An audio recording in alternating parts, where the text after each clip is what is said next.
The following shir was recorded by Rabbi Balkany several years ago for Parshas Behar.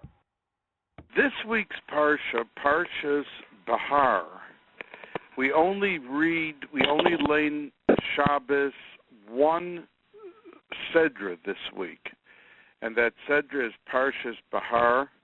Next week is Bechukosai with Chazak for Sefer Vayikra.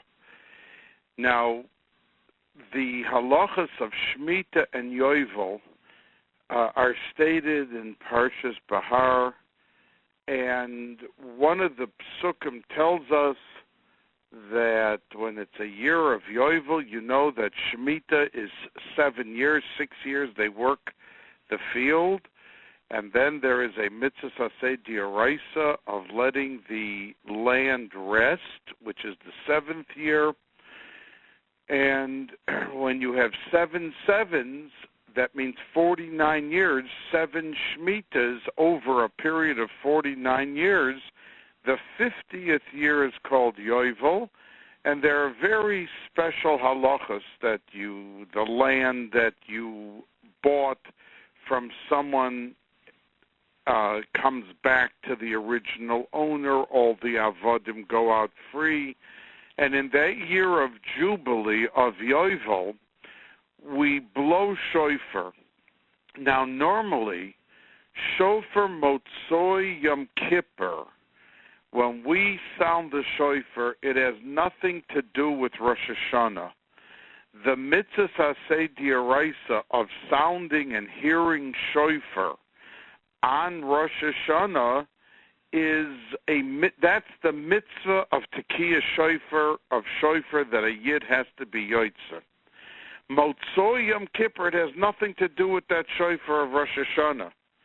It's a siman. We have one loud blast to remind us of the year of Yovel, that just like on Yovel all the avodim, all the slaves went free, so too when we come to Yom Kippur and we were enslaved an entire year to our Yetzaharas, to our limitations, to our shortcomings, to all the temptations, we did tshuva, we're forgiven, we come out with a clean slate, and we are like the avodim going out to freedom. We are no more enslaved, and we are beginning a fresh, new year.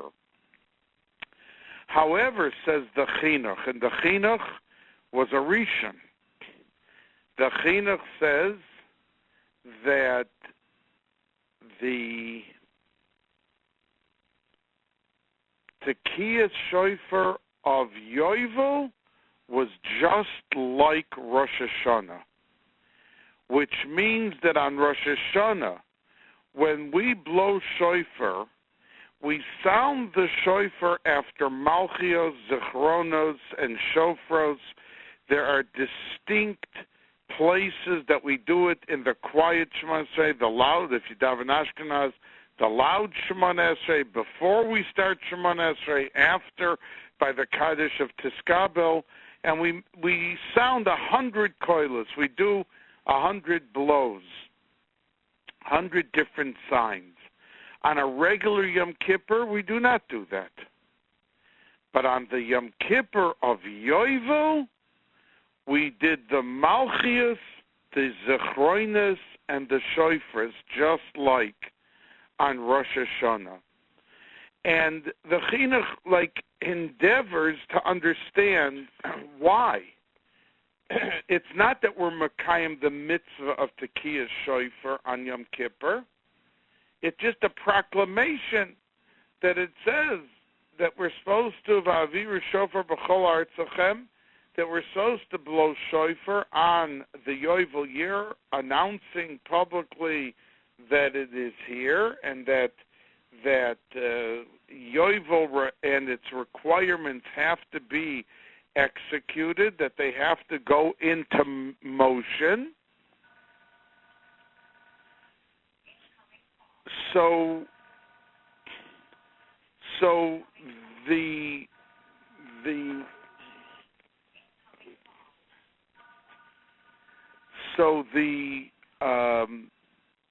so on Yovel, we have the exact same tekiyas, and he explains a very interesting thing.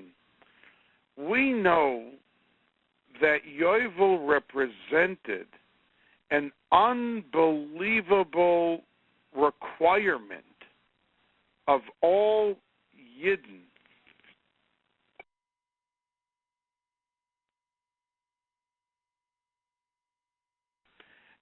and the requirement was that we had to give hundreds of thousands of dollars away. Because just imagine if a person had 3 or 4 maids or servants, and these maids and these servants had to go free suddenly. Imagine in your business, if you had free labor, yes, you had to feed them, you have to clothe them, and they had to be dealt with nicely, but you didn't have to pay a salary, you didn't have to pay insurance, you didn't have to pay withholding tax, you didn't have to pay Social Security. It was free labor. It was a tremendous plus and a tremendous gain to the people who had these slaves and these maids. Now, there was a requirement when it came Yovel that they had to let everybody go. Could you imagine the person who got used to having 3 or 5 or 10 free laborers that suddenly they're giving it up, which means that it was a tremendous financial loss to them. So the Chinuch says the fact that the entire Klal Yisrael sounded the shofar on Yom Kippur, on the year of Yovel, the same way we did it on Rosh Hashanah, it was a reminder to people that just like in Rosh Hashanah, Kol Boyei Olam Oivrim Lefanav Kivnei Maron, that every person is being judged. We're not being singled out one Yid more than another Yid. Every Yid is being judged. Every Yid is being looked at. Every Yid is being is required to have a din v'cheshbon. That it reminded all Yidden that not only you have to give up all of your avodim, but absolutely every member of Klal Yisrael is doing the same thing. Now, if I'm losing $100,000 in labor, why do I become comforted and consoled by the fact that you're telling me that everybody else has to do it, but I'm having a terrible loss? So the Meforshim say that that is insight into the psyche of a human being, that there is some comforting, soothing factor when you know that everybody else is in the exact same boat, that even though you're sustaining such a financial loss, it somehow becomes much more palatable, much more easier to swallow and to be soivel. And that's why the Chinuch says that there was such a tremendous replica of the tekiah, the sounding of the shofar on Yovel, just like on Rosh Hashanah, because it cemented all of Klal Yisrael together, that we are in this together, and we are together going to have the benefits and the losses, and we're going to be able to move on from this point. And that's why it was said. I remember Rav Pam, Zechrono Livracha, used to say that in past generations, the generation of the Holocaust and before that, their tremendous nisayon was uvachol b'chol levavecha uv'chol nafshecha, that they were required to give up their lives, that there was one defining factor as a Jew. They were put up against the wall and they were shot. And they had to finish their life with Shema Yisrael, that there will be a day of Tchias HaMesim, there will be a day of Yemos HaMashiach and Geula, and that there will be an opportunity for all of Klal Yisrael to bask in the glory and the luster of living in heavenly bliss. But meantime, they had to take the 2 minutes courage, and they lived their lives like Jews, and they had to die like Jews. But the Rosh Yeshiva Zichron Levracha, Rav Pam, said once that our generation does not have that nisoyin of b'chol levavecha v'chol nafshecha, but we do have a nisoyin uv'chol miodecha of our actual money, and that we are tested in our daily lives tremendously with how and what we do with our money.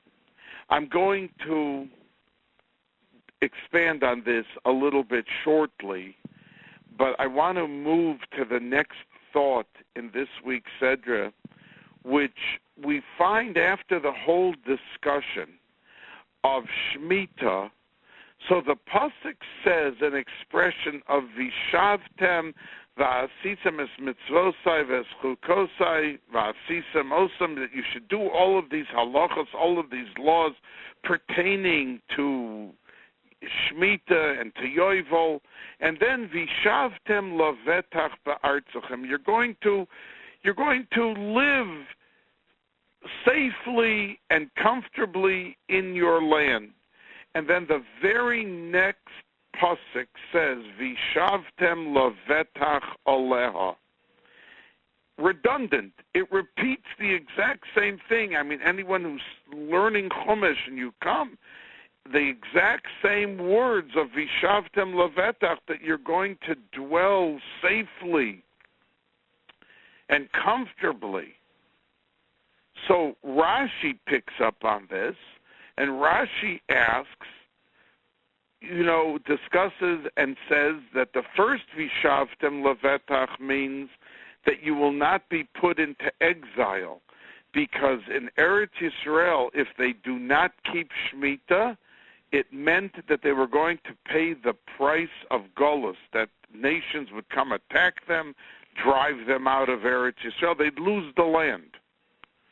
And keeping it, as Baruch Hashem, we are in a Shemitah year this year, and indeed the behavior exhibited by all of those beautiful, wonderful Yidden who sweat and toil and work and sow and seed and plant and prune and process the land, they give it up for the entire year, that they are ensuring the safety of Klal Yisrael in the land of Eretz Yisrael, and we will not lose it.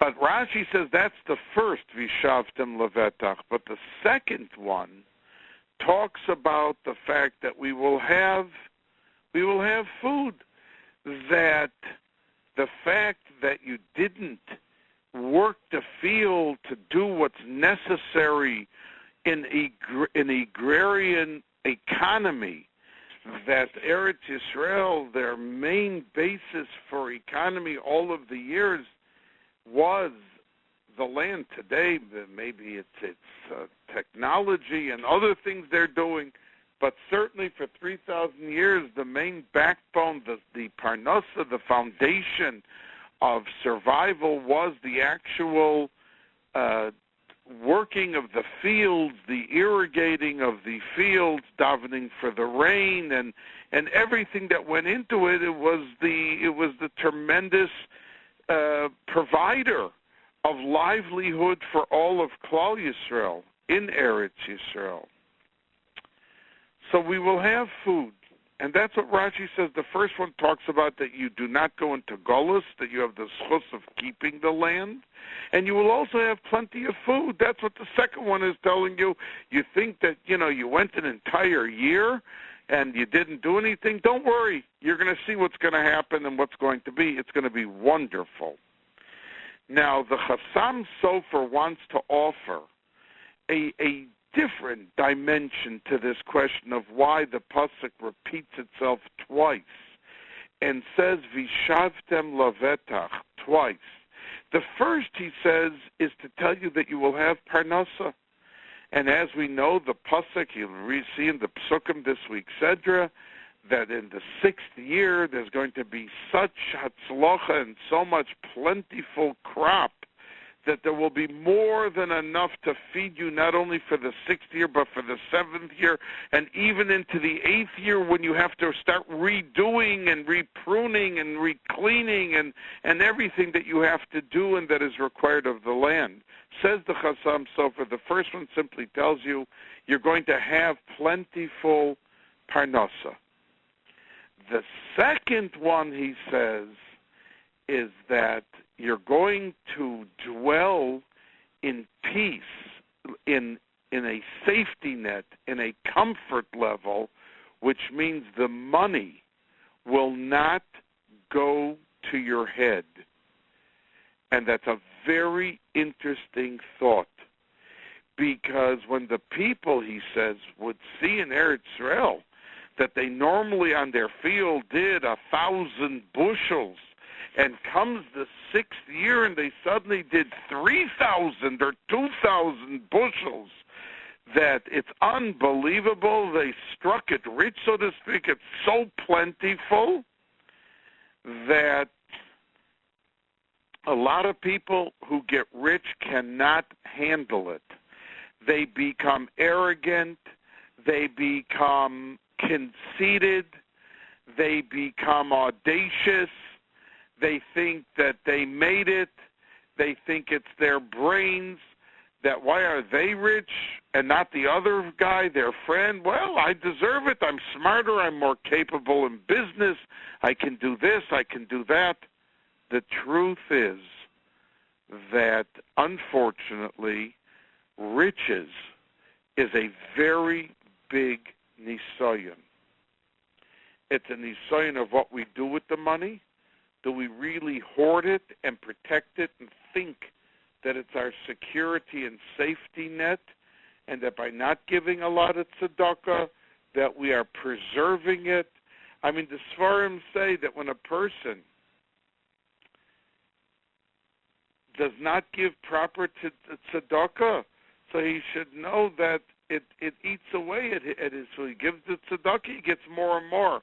Not tzedakah nebuch, he does not.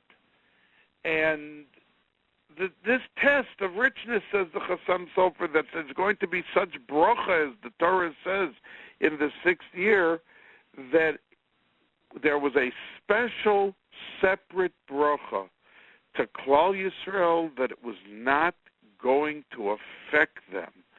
They were going to remain the same nice, courteous, respectful people with all of the money.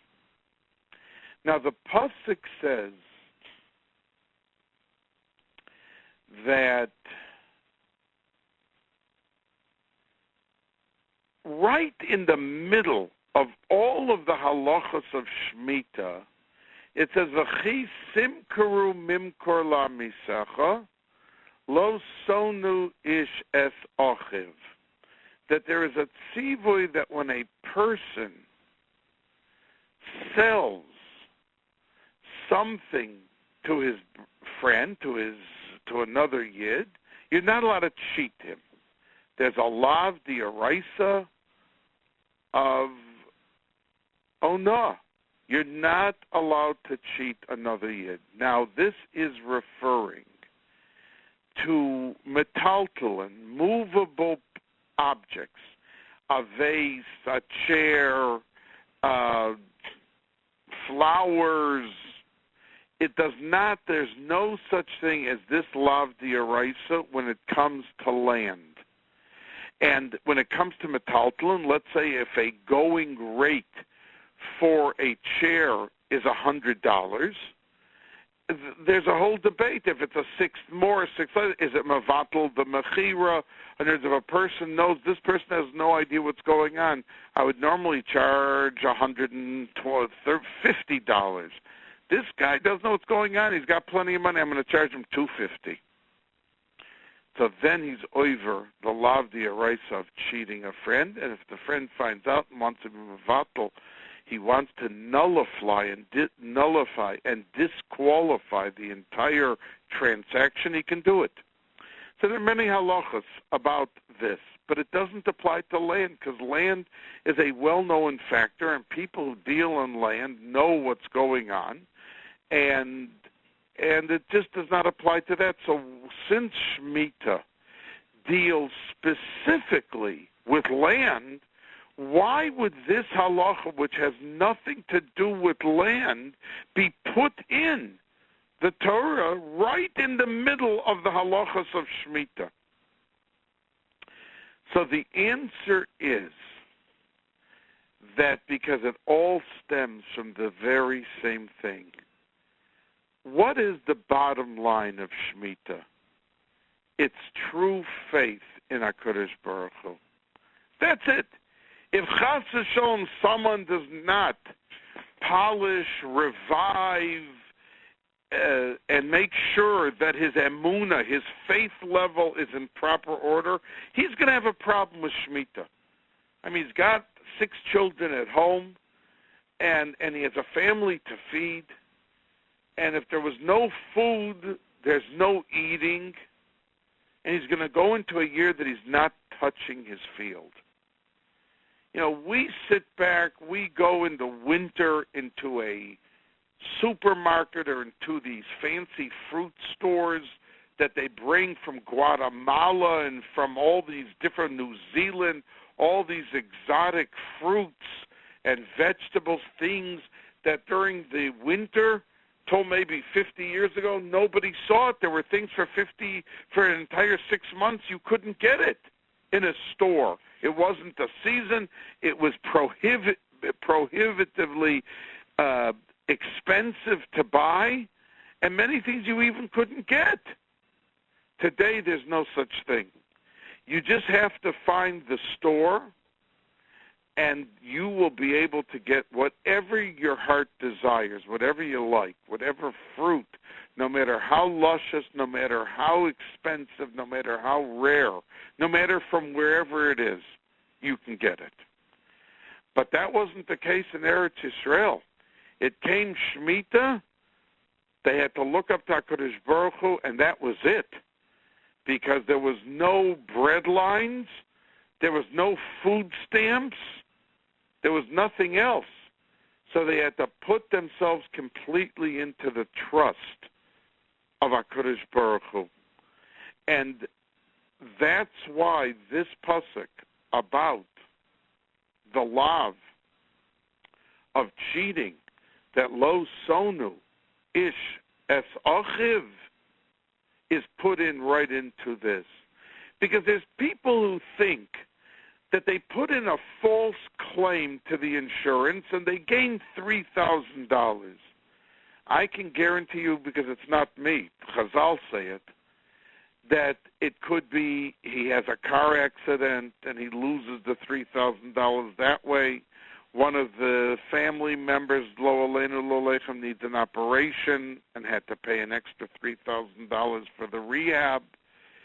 Through cheating, a person never has any gain or any true pleasure or benefit from the money that he gained from cheating.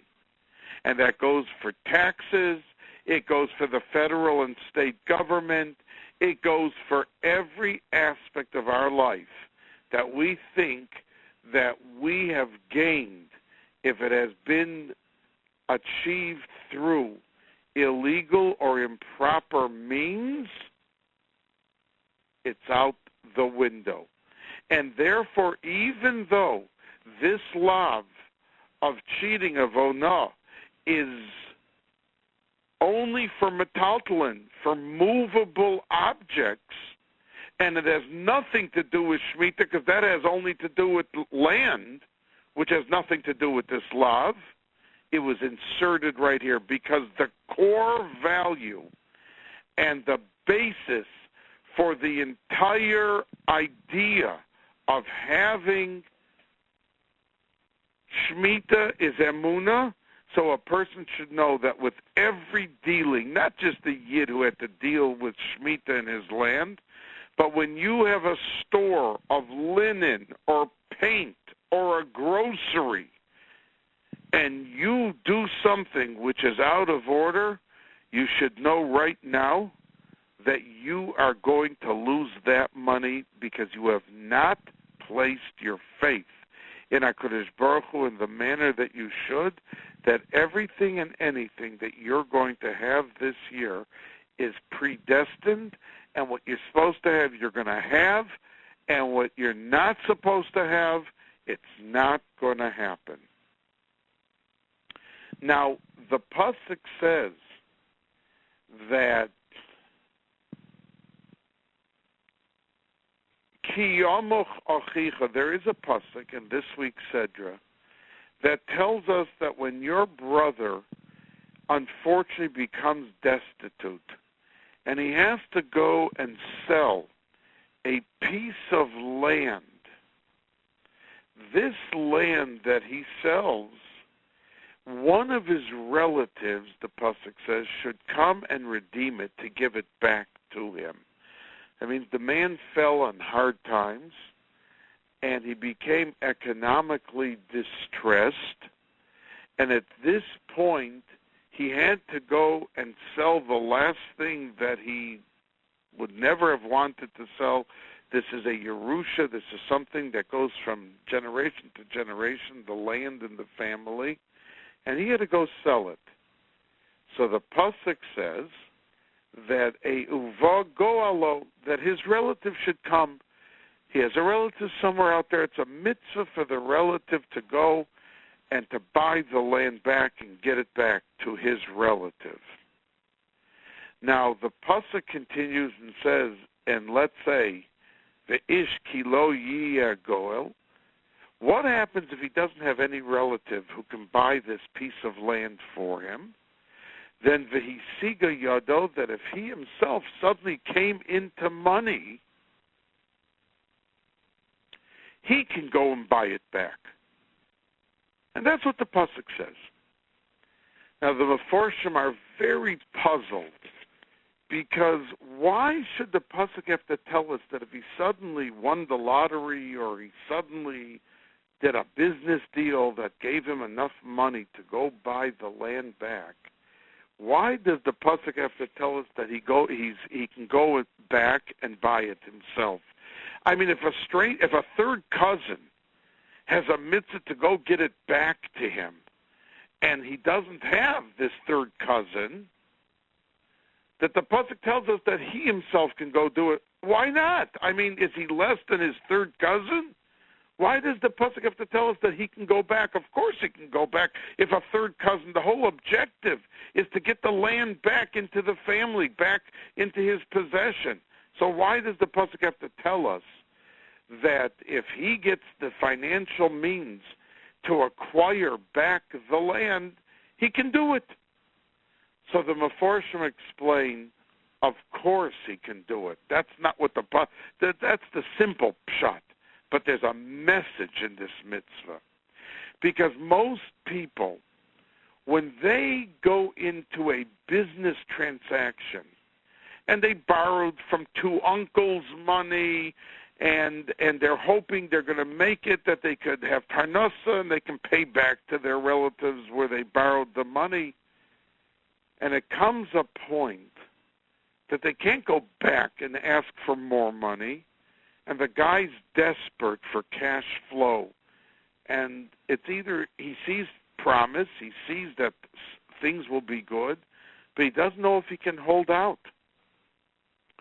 Or if he has to buy a business and he has no one that he can borrow money from, no one that he feels close enough to ask him to do it for him. So in all of these cases, people become like menalim in schools where there's no money, and they have to throw up their hands and they have to look to Shamayim and say, Rabbana Shalom, I have nowhere to turn. Help me. Help me. That the Yeshua should come, and the Rabbana Shalom, we all know in a second, he can give a person $100, he can give him $1,000, he can give him $1 million, he can give him $1 billion. To him, it's the same thing. It doesn't make a difference. We as humans, someone needs $1,000, we can try to put it together. If the person comes and says, I need $100 million, an average person, who could go do that? It's impossible. It's not equal to $1,000, but by HaKadosh Baruch Hu, it's the same thing. And a Yid quite often, although he can provide the lip service and say, oh yes, everything's from HaKadosh Baruch Hu, but we sometimes fall short in our real bitachon and our real emunah that HaKadosh Baruch Hu can do it for us and will do it for us as long as we are Ovdei Hashem. We're making him happy, and in turn he makes us happy. So the pasuk here is telling that the person himself can come back and do it, not to tell us the halacha. Of course, the pasuk tells us the halacha, but the message of the halacha is that when a person has no choice, he should always remember that he shouldn't have to come to such a matzav that he's left down and dry, and then he turns his eyes heavenward. He should try to make it in his mind every day. Take 5 minutes, take 10 minutes to just think about the greatness of HaKadosh Baruch Hu and how he really, really controls every aspect of our lives, our health, our sustenance, our nachas, everything that we do. And when we set our eyes heavenward, it becomes part and parcel of our emunah and of our very being. And it's not only in the desperate moments, it's like you see people, they never say Tillim. Suddenly they're told that a close relative was hit by a car and they were rushed to the hospital. They're running for the Tillim. What happened? I mean, the words of Tillim we know are the golden and magic road to success for anything and everything we need. Why did he go for 3 months without saying a parak of Tillim? The answer is that Nebuch, the Tsaris, suddenly put him into the crisis shock mode, that he realized, he needs Hashem's help. He's running to the Tillim. We should be able to say Tillim every day for ourselves and for others, because our Tillim does affect ourselves and others, our families and our communities. So therefore, the pasuk tells us he will come back to go himself, and he's allowed to, because he's going to come to a point now that he's going to wake up and realize this is all from one source, and HaKadosh Baruch Hu, there's nobody else. Save me and help me.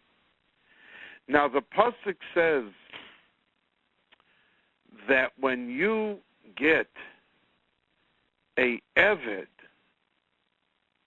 the pasuk in this week says, Lo yirdu befarech la'einecha, that you cannot crush him with overworking him. That means, as Rashi points out, you can't tell a Jewish eved, that means save it for your non-Jewish avodim. Go carry my clothes for me to the bathhouse. There are certain things that the dignity and the self-esteem and respect of each and every Jew had to be guarded and protected by a fellow Jew. And if you were in a position that this Jew had to sell himself into slavery, and you know that once Yovel came, he went free, or he served you just for 6 years, but during that time, because you bought him, it does not mean that you have a free license to demean or to degrade or condescend to this Yid who's in a moment of tragedy and trouble, misfortune. So the Pasuk says, a extra tzivui, that watch out how you're treating him, because it may even appear to him that you're bringing him a glass of water, and he thinks you want the water to drink. But the truth is you didn't want the water. You just saw he was sitting around, so you wanted your money's worth. So you had him do something that you didn't, and that's why the Pasuk, Rashi says, ends up v'yoresa me'elokecha, that you better have Yiras Shamayim, because maybe he doesn't know and the other people don't know, but I know, God says. HaKadosh Baruch Hu says, I know exactly what's happening here, and you're going to pay a price. If you're mistreating this man, it's going to come to it that you're going to be mistreated. So the Pasuk says, and it qualifies it with a statement. The Pasuk says, Ki avodaihem, that HaKadosh Baruch Hu says, Ki li b'nei Yisrael avodaihem. And if you look and read that, all of the Jews are my servants. And Rashi says, Shtori Kodem, HaKadosh Baruch Hu says, what are you going to say, that you think he belongs to you so you can do whatever you want? Well, I got news for you. My document, my contract with all of the Jews, including him and including yourself, came long before your contract with this slave, with this Yid, with this fellow Jew. So therefore, I have the right to impose the conditions that I want, and then you can work within that framework. But you do not superimpose or supersede my contract with Klal Yisrael. And therefore, I'm demanding dignity, I'm demanding reasonable work, I'm demanding beautiful treatment, and I'm demanding self-esteem and self-respect be maintained. So HaKadosh Baruch Hu says this to Klal Yisrael and to the owner of the slave who suddenly thinks, I bought him, I can do whatever I want. No, you cannot do whatever you want. And Rav Moshe Feinstein, Zecher Tzaddik Levracha, pointed out on this pasuk that it's not only we think of slaves, but it pertains to each and every one of us, because a person is not allowed to enslave himself and misuse himself. When a person comes out of college and goes to law school and he wants to get into a top firm and he wants to begin with a starting salary of $100,000 or $150,000 as a starting salary, he is enslaving himself. Is it worth it? That's not a business that you're going to walk into at 10 o'clock and leave at 5. So you can have dinner with your family and spend an hour with your children and spend 2 hours over a Gemara yourself, either before you went to daven to work or after work. You're going to kiss your family goodbye from Shabbos to Shabbos. You're going to have to get up. They're not paying you $100,000 or $150,000 to drink tea and go out with clients at lunch. They're expecting you to be there at 9 o'clock, and your day ends around 10 at night, because there's a lot of clients that have to meet you after work. And that's what they're paying you for, your brains, your talent, your ability. But you have nothing to do with your family an entire week, because when you leave, your children are sleeping, and when you come back 10 at night, they're sleeping. And with the white shirt and the tie and the fancy suit and the briefcase. You don't look like a slave, but you are equal to the slave. And said Rav Moshe Feinstein, Zecher Tzadik Livracha, that is the message to each and every person. You have a contract with HaKadosh Baruch Hu that you have daily life. And you're supposed to have work which is Nekiya V'Kala. It's supposed to be Erlich, but it's also supposed to be possible to enable you to live a life as a Yid with 3 minyanim a day, with some learning at least in each and every day, with time for your wife or time for your husband or time for your children or time for your grandchildren, not once every 3 months on a special occasion. And you are required to take stock and think for a moment, am I enjoying the gifts of life, or is each and every day flying by in the pursuit of the Avodah Zarah uvachol miodecha? And are you so enslaved to the success, seeking of success, and the money that goes with it, that you are riding through life, missing all of the benefits of life, all of the nachas of life, and reaping all of the dividends that you can have even as a per person, from family, from friends, from community, because you're so focused on getting the contract, making the sale, doing this, doing that, that your workday is not an 8 or 9 hour a day workday. It goes into a 12, 14, 16 hour a day workday, and you have become the same slave. And that's the proclamation of Kili B'nai Yisrael Avodim Avodaihem Velo Avodim la'avodim, and not enslaved to other gashmias and things of this world. And each and every one of us, and each and every person listening, you and your families and your loved ones and your friends, should be able to come to that realization in a moment of truth. And then, if they are sometimes sacrificing the gifts of life, be able to reset the dial, reset the schedule, reset the lifestyle that they have incorporated into their daily lives, to be able to truly, in the best of health, to enjoy the beautiful matanos, the treasures, and all of the gifts of life that HaKadosh Baruch Hu has given to us. A freilichen, a listikin, and a wonderful Shabbos.